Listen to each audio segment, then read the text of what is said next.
안녕하세요. 저는, 아니, 40을 바라보고 있는 30대의 남자입니다. 저도 이렇게 다양한 사람들의 이야기가 담겨 있는 곳을 자주 애청하고 있었지만 글을 올리는 건 생각도 해본 적이 없었습니다.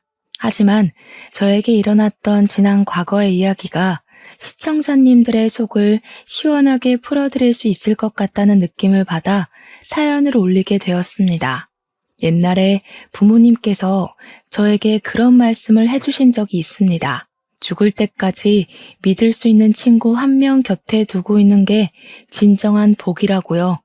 저 또한 그런 친구가 있고 그 친구가 제 인생을 아주 뒤바꿔 놓는 데에 큰 역할을 해준 친구라 이렇게 사연으로서 고마움을 전해보려고 합니다. 글을 쓰다 보면 울컥울컥할 타이밍도 있을 것 같긴 한데 최대한 덤덤하게 잘 풀어내도록 노력하겠습니다. 위에서도 말씀드렸듯이 저에게는 서로 힘들 때 옆에 존재한다는 것만으로도 위안이 되는 친구가 한 명 있습니다. 처음에는 이렇게까지 살갑게 맞이할 수 있는 친구는 아니었지만 어떠한 계기로 인해서 친해지게 되었습니다. 저는 소위 말하는 개천용으로 가난한 집안에서 공부머리 하나는 기가 막히게 태어나 전교권이 아닌 전국권에서 우수한 성적을 자랑하던 학생이었습니다. 다 쓰러져가는 집안 형편에 학원 한번 다녀본 적이 없었지만 정말 누구 말대로 교과서 위주로 공부했어요. 처럼 했더니 성적이 쑥쑥 올랐습니다. 물론 비싼 과외를 받는 친구들에 비해 각고의 노력이 필요하긴 했지만 공부를 하면 할수록 이해가 되고 성적이 오르니 제 스스로 만족도가 올랐습니다. 그렇게 열과 성의를 다해 공부를 했던 저는 당연히 수능에서도 우수한 성적을 냈고 당당하게 의대에 진학할 수 있었습니다. 제가 의대에 진학을 한 이유는 딱 하나였습니다. 가난한 이 달동네를 벗어나고 싶다는 열망, 오로지 그것이었습니다. 내노라 하는 명문대 의대에 진학을 하면서 저는 전액 장학금까지 거머쥐며 학교 생활을 시작할 수 있었습니다. 학교에 입학하는 날까지도 내가 최고다 하는 마음으로 스스로의 자존감을 올리며 학교에 첫 발을 디디게 되었습니다. 하지만 학교를 다니면 다닐수록 그 마음이 점점 무너져 내리게 되었습니다. 명문대 의대는 사교육에 목숨을 걸고 노력했던 친구들이 널려 있었기 때문이었습니다. 한마디로 공부 잘하는 애들은 널렸고 집안 좋은 애들도 널려 있었습니다. 저처럼 학원 한번 다니지 않고 과외 한번 한 적 없이 남들 풀다 버린 문제집을 주워다가 공부한 애들은 하나도 없더라고요. 중고등학교 때 유학을 다녀오지 않은 아이도 없었고 공부하느라 하루에 3시간씩 자는 애들은 널려 있었죠. 그런 아이들 사이에서 저는 점점 의기소침해졌습니다. 특히 조기 유학을 다녀온 아이들끼리 영어 발음을 가지고 지적할 때 저는 엄청나게 위축이 되었죠. 다들 강남에 50명 이상 되는 집들을 가지고 있고 차도 외제차를 턱턱 끌고 다니며 옷도 죄다 명품만 고집하는 애들 사이에서 저는 달동네를 벗어나지 못한 촌놈이었습니다. 물론 모든 학생들이 그랬다는 건 아닙니다. 유독 제 주위에 그런 애들이 많았던 것 뿐이었습니다. 제가 전국권 성적을 가지고 있었으니 어떻게 공부를 했나, 어떤 선생님께 과외를 받았나 궁금해서 다가온 친구들이었죠. 하지만 그 친구들의 관심은 곧 시들시들해졌습니다. 제가 아무 가난한 집에서 홀로 공부하며 버텨온 학생이었기 때문에 자기들 인생에 큰 득이 되지 않는다고 판단했겠죠. 그런 애들 사이에서 장학금을 받아봐야 뭘 하겠습니까? 그 친구들은 애초에 돈 걱정을 하며 사는 친구들이 아니라서 장학금을 노릴 생각도 하지 않는 애들이었습니다. 적당히 의대를 졸업해서 개원을 하고 돈 많은 여자랑 결혼해서 평생 의사가 직업인 걸 자랑으로 여기고 살 친구들이었습니다.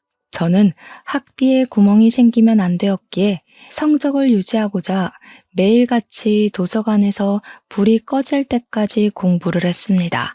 하지만 동기들은 적당히 여유가 생기면 술도 마시러 가고 해외여행을 다녀오기도 하고 골프도 치고 여가 생활을 착실하게 즐기더군요. 저에게도 몇 번 권유를 하긴 했습니다. 내기 당구를 하러 가자 하면 저는 일단 거절부터 해야 했습니다. 제 당구 실력이 엄청 나빴던 건 아니었으나 내기 값이 한두 푼이 아니었거든요. 그거 낼 돈이 없으니 일단 동기들과 어울리지도 못했죠. 그러다 보니 학과에서 저는 친구가 별로 없었고 나중에는 전국권 성적을 유지하던 애라 그런지 재미가 없다 혹은 우리랑 어울리기 싫단다 하는 오해까지 쌓이게 되었습니다. 저는 차라리 그게 편하다고 생각을 하고 외톨이를 자처했습니다. 혼자 지내면 돈 쓸 일은 없었으니까요.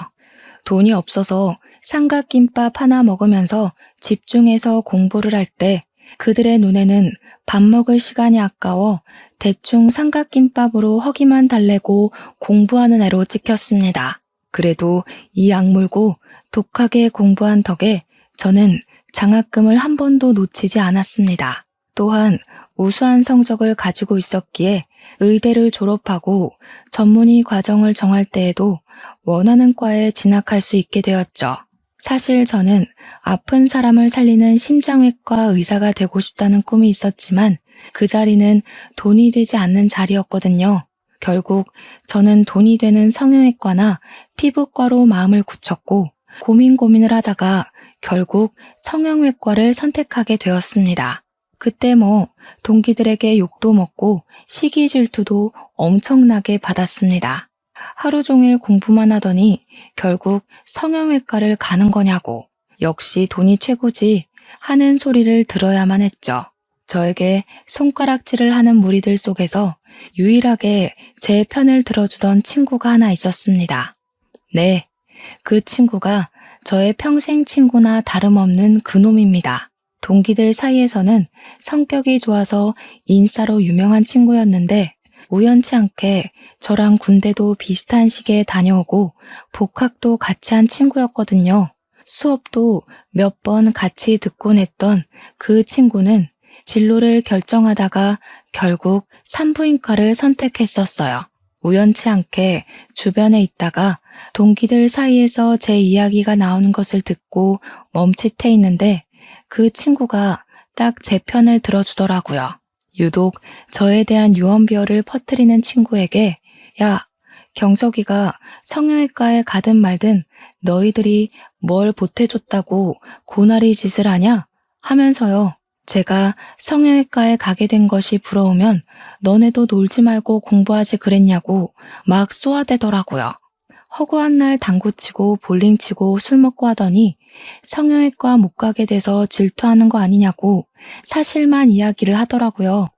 그때 저는 제가 없는 곳에서 제 편을 들어준 친구에게 따뜻한 마음을 느끼고 그 친구를 위해서라면 저도 발벗고 나서야겠다고 생각했습니다. 그렇게 모든 과정을 마칠 때까지 저희는 붙어 다니게 되었고 둘도 없는 동기가 되었습니다.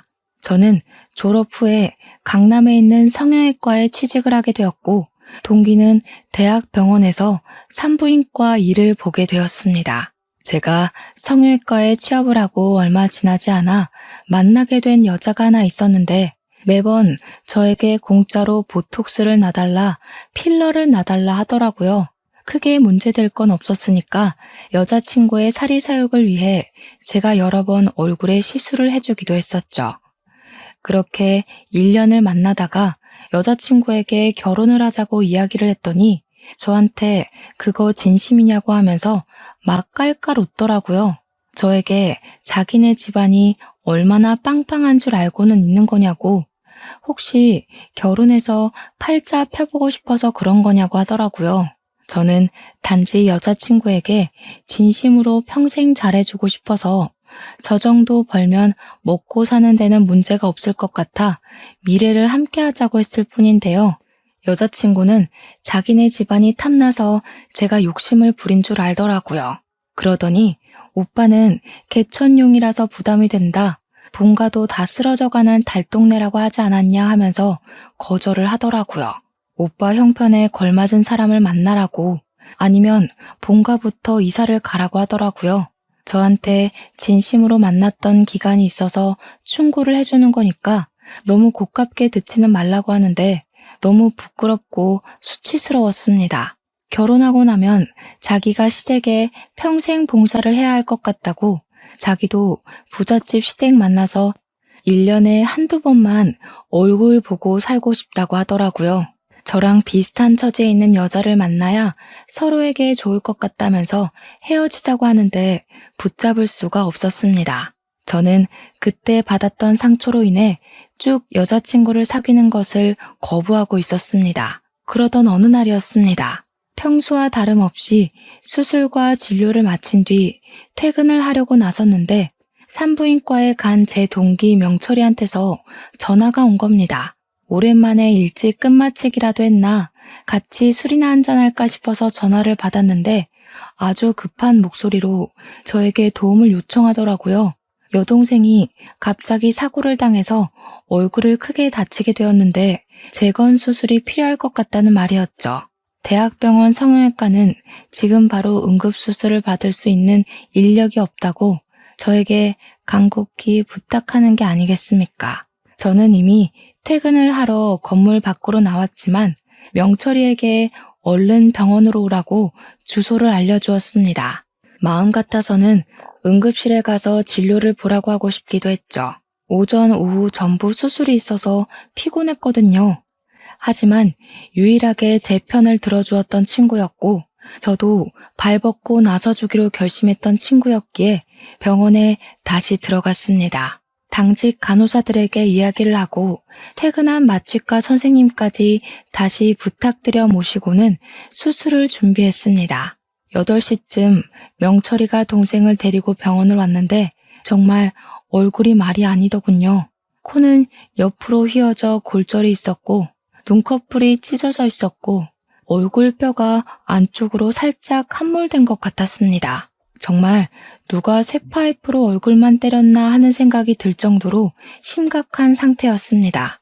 정말 대수술이겠구나 싶어서 빠르게 준비를 했고 저녁 8시부터 수술이 시작되었습니다. 늘 저와 호흡을 맞추던 간호사들이 없어서 조금 불편하긴 했지만 베테랑들이라 그런지 금방 손발이 맞더라고요. 피가 많이 흐르고 있었기에 빠르게 지혈을 하고 마취에 들어갔습니다. 함몰된 뼈를 고정하고 패인 곳에는 실리콘을 넣고 휘어진 코를 조정하고 눈꺼풀이 찢어진 곳은 아예 쌍꺼풀을 새로 만들었습니다. 흉이 남을 것이 분명했던 자리였기에 최대한 가리기 위한 어쩔 수 없는 선택이었습니다. 얼굴형이나 모습이 확실히 실리콘을 넣음으로써 달라지긴 했습니다. 수술로 인해서 많이 붓긴 했지만 명철이 동생의 원래 얼굴을 아는 사람이라면 수술 자체는 성공적이었다고 말하고 싶네요. 수술이 전부 끝나고 나니까 무려 새벽 2시더라고요. 6시간을 꼬박 수술에만 매달린 것이었습니다. 저는 제 일을 도와준 간호사와 마취과 의사에게 진심으로 감사함을 전하고 미안한 마음으로 1인당 50만 원의 금일봉을 지급했습니다. 간호사들은 갑자기 생겨버린 수술에 불평을 하다가 50만 원이 입금되니까 바로 고생하셨다고 태도를 바꾸더라고요. 역시 돈이 최고지? 하면서 농담을 하고 명철이에게 수술은 성공적으로 끝났다고 이야기를 했습니다. 명철이는 진심으로 저에게 고맙다고 하면서 돈은 지불하겠다고 이야기를 했지만 저는 딱 잘라 거절했습니다. 명철이가 그래도 하면서 계속 우물쭈물하길래 내가 얼마나 잘 나가는 성형외과 의사인 줄 아냐고 했죠. 재건 수술하는 데만 몇 천만 원을 받는 의사인데 갑자기 그 돈을 어떻게 주겠냐고, 마음만 받을 테니까 너도 나중에 나 필요할 때 한번 도와줘라 했습니다. 산부인과 의사가 뭐 해줄 게 있겠냐 하는데 나 결혼해서 아이 생기면 네가 받아주면 되겠네 했죠. 명철이가 막 웃으면서 너 연애 안 하고 비혼으로 살겠다더니 진심이냐 하더라고요. 그럼 나중에 술이나 한 잔 사라 하면서 여동생은 오늘 태어날 수 없다고 이야기를 했습니다. 눈이나 코는 상관없는데 얼굴뼈 함몰 때문에 무균실에서 처치를 받아야 한다고 했더니 끄덕이더라고요. 당직 간호사들에게 부탁을 하고 저는 녹초가 되어 퇴근을 했습니다. 그 뒤로 출근을 하면 매일같이 무균실에 들어가서 명철이 동생의 상태를 확인했고 추가 수술은 필요가 없는지 잘 아무는지 지켜보고 있었습니다. 코가 골절이 된 부분은 보이지 않게 절개 수술을 했는데 안화골절은 어쩔 수 없이 볼에 흉터가 남았습니다. 저는 그 흉이 티가 나지 않도록 옅게 패인 부분은 흉터 치료를 하고 깊은 부분에는 보조개를 만드는 것이 어떻겠냐고 물어보았습니다. 명철이 동생은 끄덕였고 보조개 수술을 시작했고요. 그건 거의 시술이나 다름없어서 30분 안에 끝났습니다. 명철이는 말끔해진 동생의 얼굴을 보고 조금 낯설어 하면서도 성형의 힘이 이렇게 중요한 거라고 동생에게 장난을 치더라고요. 저에게 진심으로 고맙다 하는 말도 잊지 않았죠.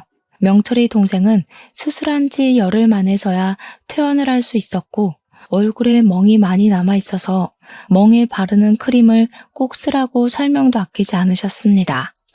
그 비용은 모두 제 개인비로 처리를 했기에 뼈아픈 손실이 당연히 일어났지만 명철이가 제 편을 들어줬었던 지난날을 생각하면 아깝지 않았습니다. 그날 이후로 가끔 가다 명철이를 만나서 술도 한잔하고 밥도 먹고 했는데 여동생이 정말 미인이 되어서 가끔 낯설기도 하다고 하더군요.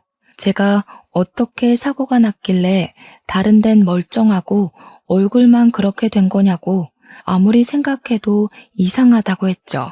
그러니 명철이가 한참을 고민하다가 그제야 말을 해주더라고요. 여동생이 남자친구랑 싸우고 헤어지자고 했는데 남자친구가 손버릇이 무척이나 안 좋은 놈이었던 거죠. 홧김에 애를 그렇게 만들었다고 하는 겁니다.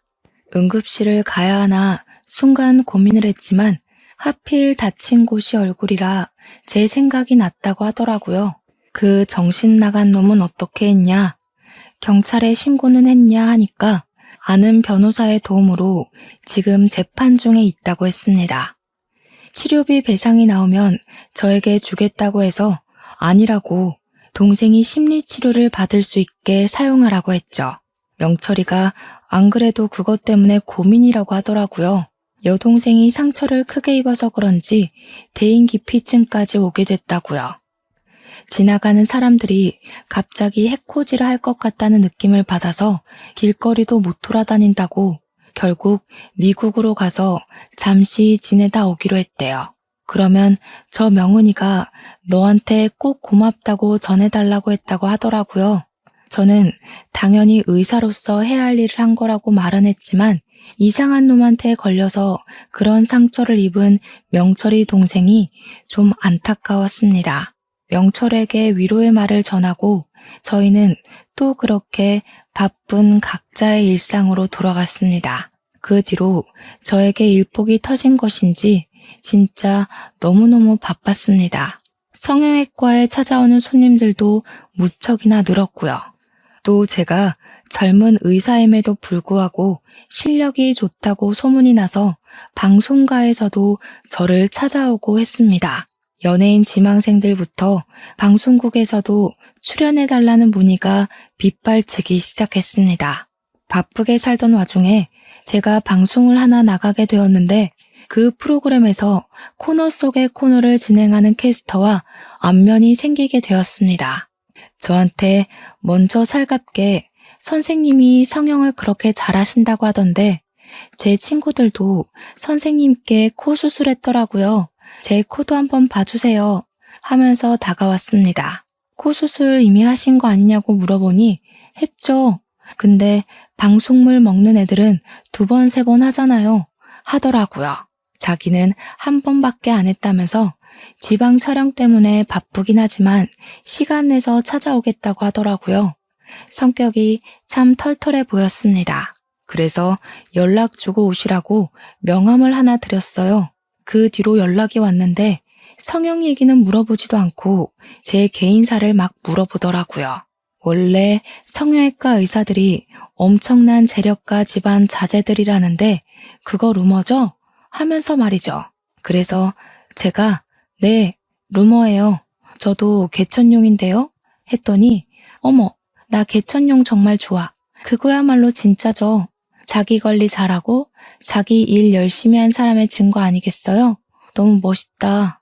그러면서 뭐 자기가 이번에는 전주에 왔는데 여기 비빔밥이 진짜 맛있다고 사진 찍어서 보내주기도 하더라고요. 어떤 날은 오늘 촬영은 산행이 있어요 하면서 산 정상에서 찍은 셀카도 보내주고 하는 게 아니겠습니까? 저한테 자주 연락하고 매력 어필도 꽤 많이 하더라고요. 처음에는 얼떨떨해서 뭐지? 하면서 넘겼는데 저도 점점 이 여자의 연락이 기다려지고 뭐 하는지 궁금하고 그러더라고요.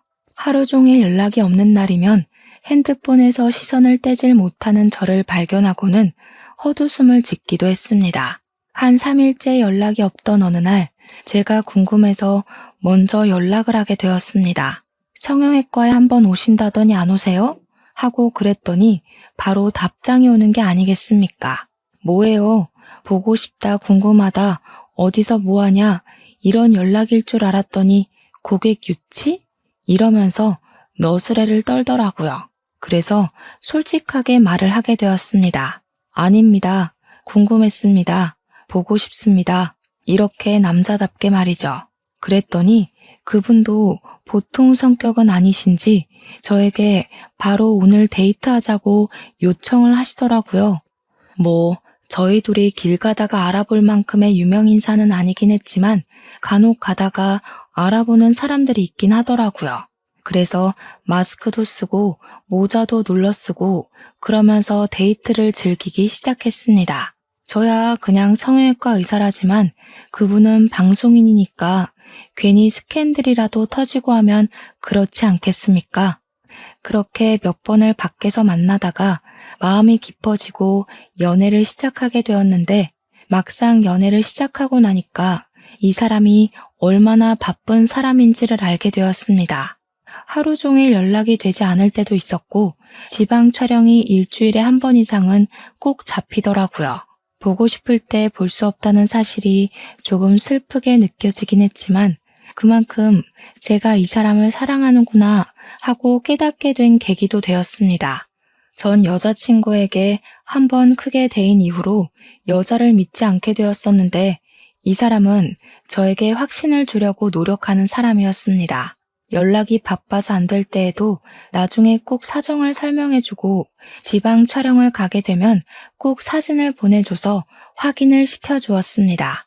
워낙 바쁜 사람이다 보니 제가 찾아가는 건 꿈도 꿀 수 없었고 이 사람이 시간이 되어야 우리 병원 근처로 찾아와서 같이 밥을 먹을 수 있었지만 그럼에도 불구하고 전부 이해를 할 수 있을 정도로 사랑하게 되었습니다. 하염없이 기다려야 하는 입장이 썩 좋지는 않았지만 어린 왕자도 그런 말을 했었잖아요. 그 사람이 도착하기 1시간 전부터 기다려지는 그 설렘이 참 행복하고 좋더라고요. 프로그램을 하나밖에 하지 않는 방송인도 이렇게나 바쁜데 그 유명한 연예인들은 얼마나 바쁜 건지 상상하기조차 어렵더라고요. 그래서 과로로 쓰러지는 사람도 많구나 하면서 하나를 더 깨닫게 되었달까요? 하루는 여자친구의 연락을 기다리고 있었는데 저희 어머니에게서 연락이 도착했습니다. 평소에 급한 일 이외에는 연락을 살갑게 하지 않았던 터라 무심하게 웬일이시냐고 물어보니 어머니께서 침울한 목소리로 본인에게 큰일이 났다고 하시는 겁니다. 놀래서 왜 그러시냐고 하니까 어머니께서 지금 병원에 와 계신데 자기가 암에 걸린 것 같다고 이야기를 하시는 겁니다. 우리 부모님께서는 충남에 내려가 지내고 계셨는데 제가 암이라는 소리에 놀라서 원장님께 말씀을 드리고 바로 충남으로 내려갔습니다. 집으로 찾아가 무슨 일이냐고 자세하게 말해달라고 하니 그제야 엉엉 우시면서 난소에 혹이 생겼다고 해서 그냥 혹인 줄 알았는데 난소암 판정을 받으셨다는 것이었습니다. 빠르게 수술을 해야 한다고 하는데 지역 근처 병원은 전부 예약이 꽉 찼다는 말을 하더래요. 거기다가 난소암 수술을 하다가 사고도 많이 난다고 무척이나 불안해하셨습니다. 이러다가 손주도 한번 못 보고 하늘나라에 가는 것 아니냐고 하시는데 그런 소리 하지 마시라고 했죠. 어머니를 안심시키기 위해 제가 의사 아니겠냐고 동기들 수소문해서 바로 알아보겠다고 했는데 명철이 생각이 딱 나더라고요. 명철이가 산부인과 의사였고 대학병원에서 일하고 있었으니까요. 바로 연락을 해서 명철이에게 너네 병원에서 진료를 좀 받을 수 있냐고 물어보니까 명철이가 저한테 결혼할 여자라도 생겼냐고 하더라고요. 축하한다면서 산전검사가 유행이니 뭐니 하길래 그게 아니라 우리 어머니께서 아프시다 말을 했습니다. 화들짝 놀라길래 난소암이라고 하는데 수술이 가능할지 모르겠다고 여기가 시골이라서 좀 알아봐 줄 수 있냐고 말했더니 바로 서울로 오라고 하더라고요.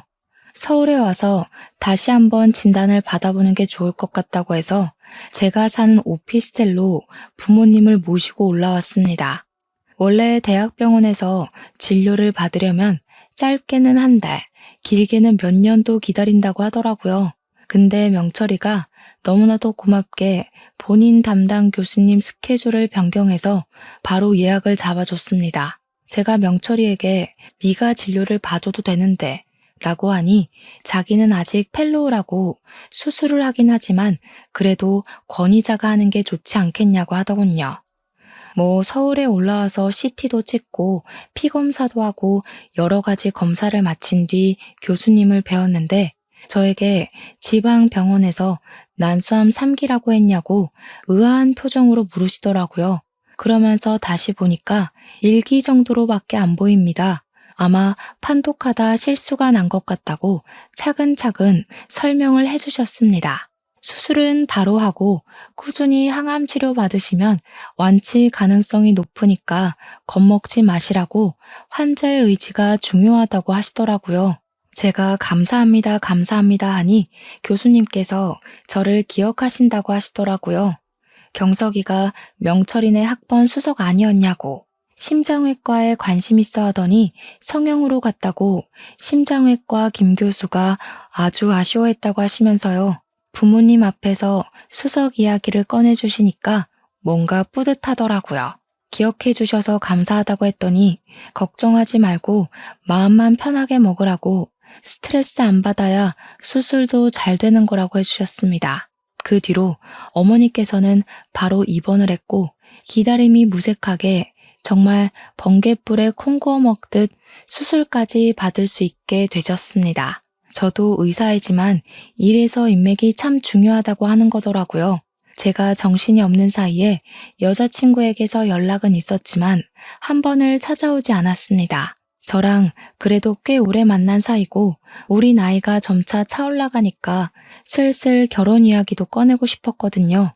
그런데 저희 어머니께서 대학병원에서 큰 수술을 한다고까지 했는데 수술에 관한 이야기도 어머니의 이야기도 꺼내지 않는 여자친구에게 좀 서운했어요. 찾아오는 건 무리여도 연락 한 통은 줄 수 있는 것 아닌가 하는 생각이 들었거든요. 그날은 오랜만에 병원에 연차를 내고 제가 어머니의 병실에서 병수발을 들고 있었던 날인데 어머니께서 TV를 딱 트시더라고요. 제 방송이 나오고 있었는데 제 여자친구가 진행하는 프로그램이 떡하니 나오고 있었습니다. 어머니의 반응이 궁금하기도 해서 어머니께 저 방송 진행하는 여자 어떤 것 같냐고 물어보니까 어머니께서 누구? 저 캐스터? 하시더라고요. 예쁘게 생긴 것 같지 않냐? 실제로 보면 더 예쁘다더라 하니까 어머니께서 피식 웃으시는 겁니다. 얘가 공부만 하느라 아무것도 모르는구나. 저 여자 예전에 엄청난 스캔들 하나 있었잖아. 뭐라더라? 무슨 대기업 회장이 스폰서라고 그랬나? 아무튼 누구 첩질한다고 난리 났었잖니. 저 여자가 원래 주부들 보는 프로그램에 죄다 출연했던 여자였는데 그 기사 하나로 완전히 인기 떨어져서 이 프로그램 하나 하잖아. 얼굴만 예쁘면 뭐해? 어이구. 저는 그 말을 듣고 머리를 한 대 얻어맞은 것 마냥 멍하니 아무것도 할 수 없었습니다. 제 여자친구가 다른 남자, 그것도 늑다리 기업 회장을 스폰서로 두고 있었다는 게 믿어지지가 않더라고요. 그 이야기를 들었는데 제가 어떻게 가만히 믿고만 있을 수 있겠습니까? 저는 바로 여자친구에게 만나자고 연락을 넣었습니다. 그러니 저에게 오늘은 조금 바쁘다고 이야기를 하더라고요. 그날은 평소에 방송 촬영이 없는 날인 걸로 알고 있었거든요.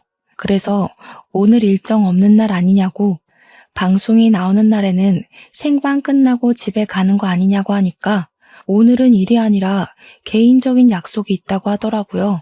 아무리 개인적인 약속이라고 해도 어머니께서 암으로 고생하시고 있는 남자친구가 급하게 만나자고 하는데 거절을 하니까 좀 그랬습니다. 그럼 약속이 끝나면 만나자고 제가 한 수 물러서 이야기를 하니 언제 끝날지 모르는 약속이라고 말을 흐리더군요. 제가 밤 10시고 11시고 기다리겠다고 하니까 저한테 신경질적으로 바쁘다니까 왜 그러는 거냐고 이야기를 하더라고요. 순간 스폰서 이야기가 머릿속을 둥둥 떠다니는데 정신 나갈 것 같았습니다. 혹시 아직도 그런 짓을 하고 다니는 건 아닐까 하는 의심이 자꾸 스멀스멀 기어오르는 거죠. 가끔 가다가 밤에 연락이 안 되던 날도 있었고 여자친구가 만나자고 하는 날에만 겨우 만날 수 있었던 것들이 생각나더라고요. 저의 의심은 점점 확신으로 바뀌고 있었습니다. 그래서 저는 연인 사이니까 솔직하게 말을 해야 한다고 생각이 들어서 지금 의심이 든다고 말을 했습니다. 당신에게 스폰서가 있었다는 이야기를 이제 와서 들었다고 솔직하게 말을 해달라고 했더니 바로 여자친구에게서 전화가 오더라고요.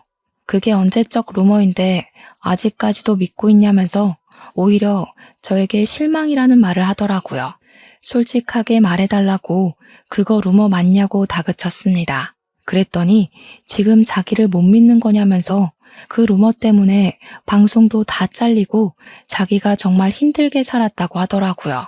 그 대기업 회장이 누구인지 아냐고, 누군지는 안 뜨고 소문만 있는 거라고, 자기가 그 기사를 쓴 기자 명예훼손으로 고소도 했었다고 하더라고요. 그러고는 기분 나쁘니까 나중에 연락하겠다면서 전화를 뚝 끊어버렸습니다. 저는 어머니 병실에 앉아서 그 기자가 누구인지 열심히 검색을 해보았습니다. 기사가 다 내려간 탓에 아무리 찾아도 원본 기자는 찾을 수가 없었고 기사를 쓴 기자도 누군지 찾을 수가 없었습니다. 막막하던 순간에 여자친구의 안티카페가 있을까 싶어서 검색을 해보니 딱 하나가 뜨더라고요. 회원수가 500명 뿐인 초라한 안티카페였지만 가입을 해서 글을 찬찬히 살펴보니 떡하니 그 기자의 이름이 적힌 기사가 올라와 있었습니다. 저는 서둘러 확인을 하고 기자 이메일을 찾아서 메일을 남겼습니다. 방송인 유미애 씨의 스폰서 내용을 확인하고 싶다고 말입니다. 그 기자가 다음날 저에게 연락이 와서는 그 기사 때문에 자기가 명예훼손으로 고소를 당해서 벌금도 냈었다고 입 밖으로 꺼내기 싫다고 이야기를 하더라고요. 그래서 솔직하게 저도 오픈을 했죠. 제가 남자친구인데 그 내용으로 과민 반응을 하더라. 좀 수상하다. 자세하게 알고 싶다. 구구절절 말입니다. 만나서 이야기를 하자고 먼저 요청을 하길래 병원으로 와달라고 부탁을 하니 오셨더라고요. 멋쩍게 앉아서 이야기를 들을 수 있었습니다. 유미애 씨, C기업 이 회장이랑 그렇고 그런 사이 맞아요. 제가 직접 찍은 사진도 있었고요. 물론 C기업에서 저한테 수십억대 소송을 걸겠다고 으름장을 내서 2차 폭로는 무기한 중지되었죠. 상대방을 숨기고 기사를 냈는데 명예훼손으로 그 여자가 소송을 걸 줄 알았겠습니까? 덕분에 1,000만 원이나 벌금을 냈어요. 근데 남자친구 맞아요? 왜 이런 걸 캐고 다닙니까? 아무래도 그 스폰이 아직도 이어지고 있는 것 같다는 의심이 들어서 말입니다. 증거는 없지만 밤에 연락이 안 될 때도 있고 촬영이 없는 날에도 촬영한다고 거짓말을 하더라고요. 그 여자 원래 이쪽에서는 유명했어요. C기업 말고도 다른 기업 회장들이랑도 뭐 있을걸요? 아무튼 남자친구라고 하시니 좀 안 됐네. 그냥 빨리 헤어지세요. 그게 똥 피하는 길입니다. 병원 로비에서 그런 이야기를 하고 있는 와중에 명철이가 지나가다가 저를 보고 반갑게 달려왔습니다. 기자분을 보더니 저한테 오, 뭐야, 여자친구? 하고 물어보더라고요. 그래서 아니라고 기자님이라고 소개를 하니 명철이가 당황해하면서 기자를 왜 만나고 있냐고 성형외과에 무슨 일 생긴 거냐고 물어보더라고요. 명철이까지 속이긴 좀 그래서 솔직하게 이야기를 했습니다. 사실 방송인 유미애가 내 여자친구라고 말이죠. 그랬더니 명철이가 기자를 향해서 잘 만나고 있는 커플 헤어지게 하려고 사생활을 캐는 거냐고 하더라고요. 오해가 단단히 쌓인 것 같아서 그런 거 아니라고 여자친구가 스폰서 일을 한다는 소문을 들어서 확인차 만난 거라고 했죠. 그러니 명철이가 갑자기 유미애? 유미애? 하더니 얼굴이 사색이 되더라고요. 그 표정을 보고 저도 놀라서 뭐 아는 거 있냐고 유미애랑 아는 사이냐고 물어봤더니 명철이가 저한테 이야기를 해주더라고요. 우리 동기 혜성이 있잖아. 혜성이가 몇 년 전에 산부인과를 개업했는데 거기 단골 손님이거든. 제가 명철이한테 너 아직도 혜성이랑 연락하고 지내는 거냐 하니까 명철이가 혜성이가 자기 여자친구라고 하더라고요. 졸지에 잠복 근무를 하는 형사도 아닌데 완전 무장을 하고 퇴근 시간을 맞춰 저와 명철이 그리고 기자님까지 셋이서 혜성이의 산부인과로 향했습니다. 혜성이에게 어떻게 이야기를 꺼내야 할지 고민을 하다가 사실 내가 유미의 남자친구다 하면서 운을 뗐습니다. 스폰서 짓을 아직도 하고 있는 듯하니 결론은 진료 기록을 보고 싶다는 말이었습니다. 그러니 혜성이가 저를 싸늘하게 바라보면서 환자 진료 기록을 제3자에게 보여주는 건 불법이라 안 된다고 하더라고요. 의사가 될 때 선서하지 않았냐고. 도대체 학교 수석이라는 놈이 눈이 멀어서 뭐하고 있냐고 하더라고요. 순간 부끄러워져서 고개를 푹 숙이고 미안하다 하고 있는데 혜성이가 그러대요. 명철이 여동생 수술해줬던 게 고마워서 그냥 친구로서 조금 흘려주는 거라고 자기한테 들었다고 하지 말라고 하더라고요. 3일 뒤 저녁 9시에 아마 우리 산부인과에 방문할 거야, 그 여자. 사람들 눈 의식해서 밤에만 찾아오거든. 피임기고 시술할 때가 돼서 아마 그거 하러 다시 찾아올 건데 그때 뭐 누구랑 오는지 한번 보던가. 절대로 혼자서는 안 오거든. 자기 돈줄이랑 오지. 저는 일부러 유미에게 연락을 넣어 3일 뒤 저녁에 뭐 하냐고 별일 없으면 같이 밥이나 먹자고 말을 했습니다. 그러자 유미애는 저에게 하필 그날 지방에 추가 촬영이 잡혀서 서울에 없을 것 같다고 다음에 밥을 먹자고 말을 하더라고요. 저는 그날 혜성이의 병원에 가기 위해서 유미애가 술을 쓰는구나 느끼게 되었습니다. 최대한 아쉬운 척하면서 그럼 나중에 서울에 오면 보자고 이야기를 했더니 지방 촬영하고 나면 힘들다고 일주일 뒤에 보자고 하더군요. 명철이에게 이야기를 들어보니까 피임 시술을 하면 며칠은 좀 쉬어야 된다고 하지 않겠습니까? 저는 이를 갈고 복수를 하기 위해 차근차근 계획을 짜기 시작했습니다. 결전의 그날이 다가오고 저는 긴장감으로 손이 미끄덩거릴 정도로 땀을 줄줄 흘렸습니다. 혜성이의 산부인과가 저녁 6시 30분이면 문을 닫기 때문에 저와 명철이 그리고 기자까지 3명은 산부인과 안에 몰래 들어와 잠복을 하고 있었습니다. 큰 병원이 아닌 개인 병원이라서 가능한 일이었습니다. 한참을 기다리고 있는데 정말 9시가 조금 넘자 유미애가 불 꺼진 산부인과에 간접등 불빛에 의지를 한 채 들어오더라고요. 명철이는 저게 유미애가 맞냐면서 긴가민가해 했지만 저는 한눈에 딱 알아볼 수 있었습니다. 모자를 푹 눌러쓰고 마스크로 얼굴을 꽁꽁 싸맨 채 조심히 들어왔지만 말이죠. 왜냐하면 그 모자와 마스크가 저랑 데이트할 때도 자신의 신변을 숨기기 위해 사용했던 소품이었어요. 웬 남자의 팔짱을 끼고 둘이 다정하게 들어왔는데 이상하게 젊어 보이는 겁니다. 시기업 회장은 늙어서 머리가 다 벗겨진 사람이었는데 옆에 있는 남자는 머리숱이 아주 풍성한 사람이더군요. 혹시 매니저는 아닐까, 내가 헛다리를 짚은 걸까 하면서 누구지 하고 있는데 기자님이 그러시더라고요. 난년은 난년이네 하면서 저 사람 A 광고기획 전무라는 사람이라고 설명을 해주었습니다. 정말 만나던 남자가 한둘은 아닌 모양이더군요. 저는 이를 갈고 복수를 위해 마지막 결심을 했습니다. 유미애가 혜성이의 진료실에 들어간 지 15분이 지나자마자 저는 진료실의 문을 쾅 소리나게 열고 들어갔습니다. 순간 놀란 전무와 유미애는 저에게 누구시냐 나가라 소리를 쳤고 혜성이도 연기를 시작했습니다. 환자분 지금 진료 중이니까 들어오시면 안 된다고 나가라고 말이죠. 피임기구를 손에 들고 설명 마저 할까요? 보통 피임 시술은 하며 일부러 이야기를 이어가는 혜성이의 말을 전무라는 사람이 끊더라고요. 저는 유미애를 향해 너 딱 걸렸어 라고 말을 했고 전무는 여기 사람 없냐고 이 사람들 좀 끌어내라고 소리를 치더라고요. 영업이 끝난 산부인과에 다른 직원이 누가 있겠습니까? 기자는 바로 셔터를 눌렀고 그 둘은 얼굴을 가리면서 찍지 말라고 연신 소리치고 있었습니다. 나가려는 전무를 명철이가 뒷덜미를 잡아두었고 유미애는 꼼짝도 못하고 저한테 오빠 하더라고요. 제가 싸늘하게 쳐다보자 갑자기 신경질을 내며 소리를 쳤습니다. 지금 나를 미행한 거야? 여긴 어떻게 알고 찾아온 거야? 그래, 미행했다. 이게 더럽게 스폰을 받고 다녀?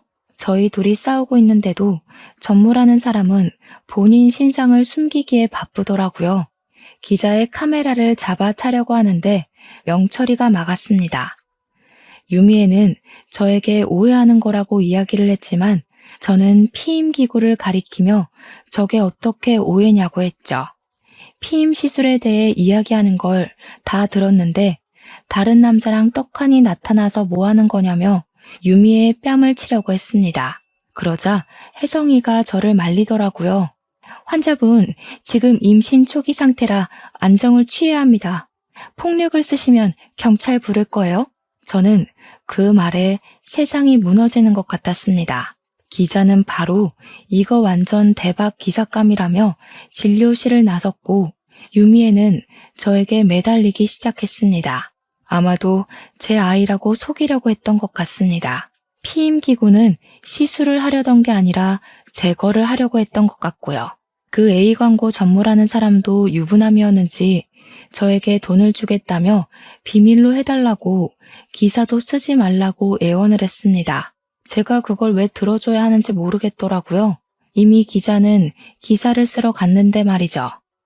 기자는 명예회복을 위해서 그런 건지 모르겠지만 시기업에 연락을 넣어서 유미에게 다른 스폰서도 있고 임신도 한 사실을 알렸다고 했습니다. 제대로 일을 갈았는지 기사는 연일 특종에 올랐고 유미애는 바로 매장되었습니다.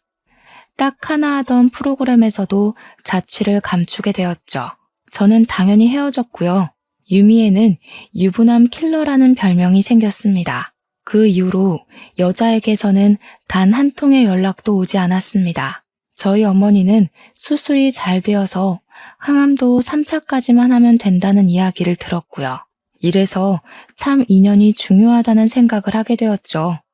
혜성이랑 명철이도 저에게 곧 결혼을 하게 되었다면서 청첩장을 주길래 축하의 말을 아낌없이 전했습니다.